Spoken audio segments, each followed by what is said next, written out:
معزز سامعین، آپ کو اپنے پروگرام میں دوبارہ خوش آمدید کہتے ہیں۔ آج ہم بات کر رہے ہیں بیر کے حوالے سے۔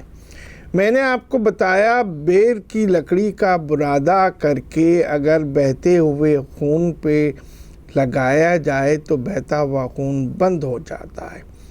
تو بیر کی لکڑی کا برادہ ہمیں اپنے گھر میں کسی شیشی میں کسی بوتل میں رکھنا چاہیے، اور اللہ نہ کرے کبھی اگر ایسی صورت ہو تو اس میں اس کو استعمال کر سکیں۔ بہت سارے لوگوں کو آج کل کا مرض ہے کہ بار بار پیشاب آتا ہے۔ بار بار پیشاب آنے میں کچے بیر کو بمائے گٹھلی کھانے سے فائدہ ہوتا ہے۔ اعصابی تھکن، کمر کی مضبوطی، جوڑوں کے درد میں بیر کی جڑوں کو صاف کر کے جوش دیں۔ جب پانی کا تیسرا حصہ رہ جائے تو اس کو چھان کر چینی ملا کر پی لیں۔ یہ اعصابی قوت کے لیے، کمر کے درد کے لیے، جوڑوں کے درد کے لیے بہت اچھا نسخہ ہے۔ اس سے بہت جلدی فائدہ ہوتا ہے، اور یہ بھی آج کل کا ایک مستقل مسئلہ ہے۔ ہر آدمی کو کمر میں اور جوڑوں میں اور اٹھنے بیٹھنے میں اس کو تکلیف ہوتی ہے، تو وہ یہ کر سکتا ہے۔ بیر مقوی با بھی ہے۔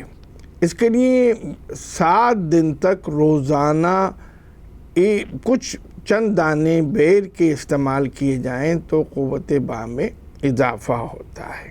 میں نے جیسا کہ بتایا بیر بہت اچھا جراثیم کش ہے، اس لیے اس کی پتوں کی دھونی دینے سے ہوا اور ماحول صاف ہوتا ہے۔ جس زمانے میں مچھر کی بہتات ہو یا ڈینگی بخار کا سلسلہ ہو تو اس میں بیری کے پتوں کو جلا کر اپنے گھر اور کمروں میں اس کی دھونی دینی چاہیے۔ چیچک کے اگر کسی کے یہاں خسرہ نکل رہی ہو، یا چیچک تو اب بہت کم ہو گئی، نہیں نکلتی، مگر ایسے کہ دانے نکلنے کا زمانہ ہو یا گھر میں تو خسرہ پھیلی ہوئی ہو، تو اس میں بیری کے پتوں کو جلانا چاہیے۔ پتے اگر نہ ہوں تو اس کی لکڑی، اس کی ٹہنی، اس کا جڑ، اس کی تنا بھی جلایا جا سکتا ہے۔ اس کا پاشویا کرنے سے، یعنی بیری کے پتوں کو پکائیں، اس کے پانی سے پیروں پہ کپڑے سے پہ ڈالا جائے یا پانی کو لوٹے سے ڈالا جائے، پاشویا کیا جائے، تو اب خراج جو ہیں وہ اوپر نہیں چڑھتے، دماغ پر نہیں جاتے۔ اس کی گٹھلی کی ایک تو بیری کا یہ اوپر گودا ہے، اس کے اندر سے گٹھلی کے اندر مینگ ہوتی ہے، جس کو گٹھلی کا تخم کہا جاتا ہے۔ وہ کھانے سے صفراوی بخار، دموی اور صفراوی بخاروں کو وہ فائدہ دیتی ہے۔ یعنی بیر مکمل، بیر کا تنا، بیر کی جڑ، بیر کی گٹھلی کا تخم سب فائدے مند ہیں۔ اس گٹھلی کا جو مینگ ہے، اس کا جو تخم ہے، اس کو استعمال کرنے سے دموی اور صفراوی بخار ٹھیک ہو جاتے ہیں۔ پھول یا گوند کو لینے سے پستی میں فائدہ ہوتا ہے۔ ایک بعض وقت ایسا محسوس ہوتا ہے کہ طبیعت میں بڑی گراوٹ ہے، بہت طبیعت گری ہوئی محسوس ہوتی ہے، تو بیر کے پھول یا بیر کا گوند استعمال کیا جائے تو اس سے پستی دور ہو جاتی ہے۔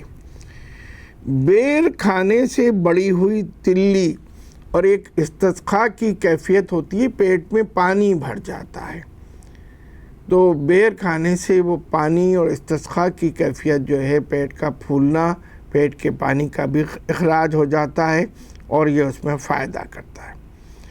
میں نے پروگرام کے شروع میں آپ کو بتایا تھا کہ نبی کرم صلی اللہ علیہ وسلم کا فرمان ہے کہ بیر جنت کا میوہ ہے، اور جو چیز آپ کو جنت میں ملے گی تو آپ اس کی افادیت کا تو اندازہ آپ خود ہی لگا سکتے ہیں۔ خواتین بیری کے پتے اور ریٹھے سے سر دھوئیں تو بال بہت لمبے، ملائم اور چمکدار ہو جاتے ہیں۔ ریٹھا خود بڑی جھاگ پیدا کرنے والی چیز ہے، عورتیں اس سے کپڑے بھی دھوتی ہیں۔ بیری کے پتے اور ریٹھے کو ملا کر اگر سر دھویا جائے تو جسم صاف بھی ہو جاتا ہے، اس سے جھاگ بھی بہت پیدا ہوں گے اور بال نرم، ملائم اور چمکدار۔ کسی آپ کو کنڈیشنر کی، کسی شیمپو کی ضرورت نہیں پڑے گی، یہ ایک نیچرل شیمپو ہے۔ بیر کھانے سے گرچہ خون کم بنتا ہے مگر جتنا بھی خون بنتا ہے وہ بہت اچھا خون بنتا ہے، یعنی بہت زیادہ خون نہیں بنتا مگر جتنا بھی خون بنتا ہے وہ بہت طاقتور خون ہوتا ہے اور بہت اچھا خون ہوتا ہے۔ بیر خود تو دیر ہضم ہے مگر یہ دوسری چیزوں کو بہت جلدی ہضم کرتا ہے، ہضم کرنے میں مدد دیتا ہے۔ وید کہتے ہیں کہ کھٹے میٹھے اور کسیلے بیر زود ہضم ہوتے ہیں۔ مصری کی چاشنی میں لونگ اور بیر کی گٹھلی پیس کر ملا کر کھایا جائے تو متلی اور ابکائی میں فائدہ ہوتا ہے۔ بیر کی چھال کا جوشائندہ پینے سے دست بند ہو جاتے ہیں۔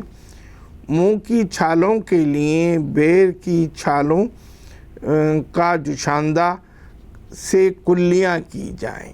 اگر کسی کے منہ میں چھالے پیدا ہو جاتے ہیں، منہ میں دانے ہوتے ہیں، منہ کٹا ہوا محسوس ہوتا ہے، اگر آپ مرچیں کھائیں تو وہ لگتی ہوں تو بیر کی چھال، لکڑی کی چھال کو جوش دے کر اس کے پانی سے کلیاں کریں تو منہ کے چھالے ختم ہو جائیں گے۔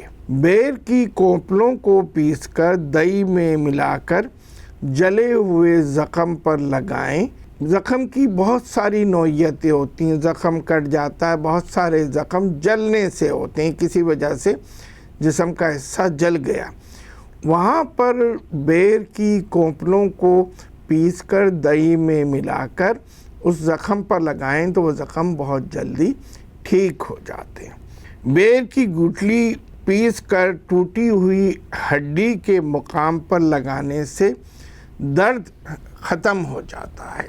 یعنی ایسی کیفیت ہو کہ ہڈی ٹوٹ جائے اور اس ٹوٹی ہوئی جگہ پر بہت درد ہو رہا ہو تو آپ بیر کی گٹھلی کو پیس کر وہاں پر اس کا لیپ کر دیں تو پھر تکلیف میں بہت کمی آ جاتی ہے۔ ہندو جوگی اس کو توانائی حاصل کرنے کے لیے بیر کی جڑ کو جوش دے کر شہد ملا کر پیتے ہیں۔ یعنی ہندو جوگی اور چیزیں نہیں کھاتے اور کھانا وہ نہیں کرتے، اور توانائی حاصل کرنے کے لیے اس جڑ میں اتنی قوت ہوتی ہے کہ اس کو جوش دیتے ہیں اور پھر اس میں شہد ملا کر پیتے ہیں تو ان کو توانائی حاصل ہوتی ہے اور کچھ کھانے کی ضرورت نہیں پڑتی۔ اگر کسی جگہ ورم ہو جائے تو اس پر بیر کا ضماد کرنے سے آرام آ جاتا ہے۔ گوڑل اور بیری کے پتوں کو پیس کر بچھو کے کانٹے کی جگہ پر لگانے سے زہر کا اثر ختم ہو جاتا ہے۔ کرنل چوپڑا ہندوستان کے ایک بہت بڑے سائنسداں گزرے ہیں۔ ان کا کہنا ہے کہ بہترین بیر وہ ہے جو 4000 فیٹ کی بلندی پر لگے ہوئے درخت سے توڑا گیا ہو۔ یعنی ہمارے ہاں جو کشمیر کی پہاڑیاں ہیں یا دوسری اونچی پہاڑیوں پر لگے ہوئے جو بیر ہوں گے، طاقت میں اور توانائی میں وہ زیادہ فائدہ مند ہوں گے۔ آنتوں یا معدے کی وجہ سے اگر خون آ رہا ہو تو بیر کھانے سے وہ بند ہو جاتا ہے۔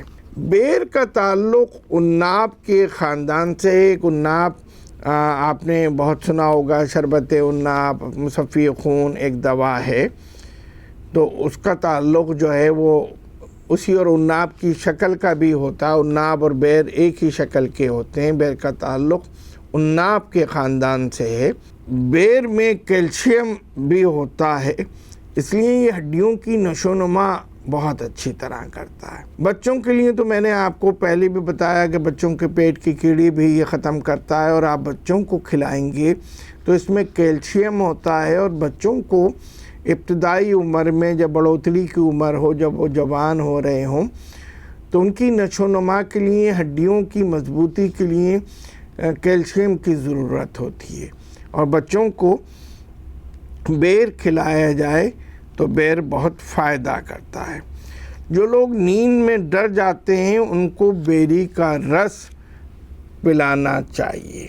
بعض لوگوں کو اس بات کی شکایت ہوتی ہے کہ وہ سوتے سوتے ہڑبڑا کر اٹھتے ہیں اور ایک دم ان کو خوف محسوس ہوتا ہے۔ ایسے لوگوں کو بیر کا رس پلانا چاہیے۔ دمہ اور کھانسی میں بیری کے پتوں میں نمک ڈال کر اور جوش دے کر پلانا فائدہ مند ہوتا ہے، اس میں کھانسی اور دمے کی شکایت دور ہو جاتی ہے۔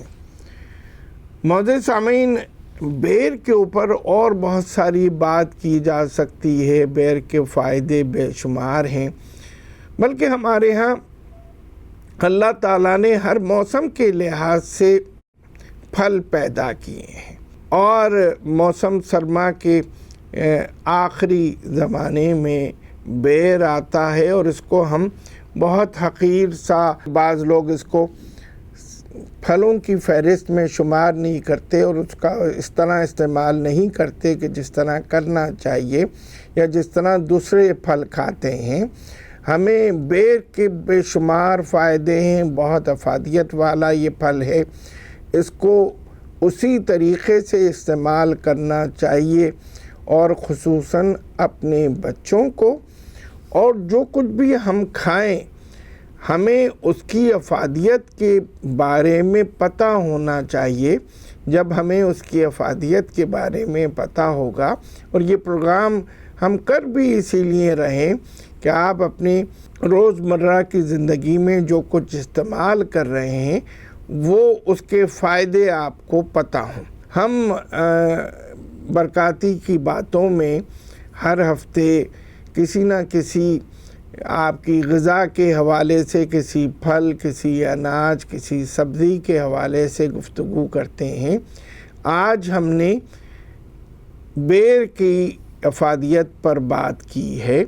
اگر آپ چاہتے ہیں کہ آپ اپنی کوئی تکلیف بیان کریں، اپنا کوئی مسئلہ ہم سے پوچھیں، کوئی کسی بیماری کے متعلق بات کرنا چاہتے ہیں، تو آپ ہماری فیس بک پر، ہماری ای میل پر، ای میل ایڈریس ہم آپ کو اسکرین پر بھی آ رہا ہے، ہم آپ کو بتا دیتے ہیں، s.mujahid.barkati@gmail.com پر آپ ہم سے بات کر سکتے ہیں۔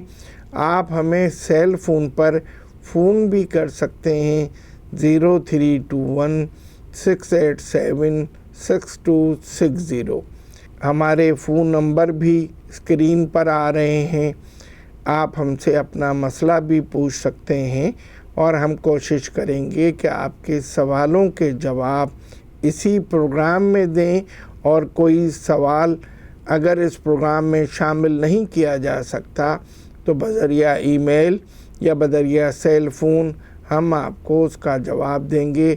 آج کے پروگرام سے اجازت دیجیے، اللہ حافظ۔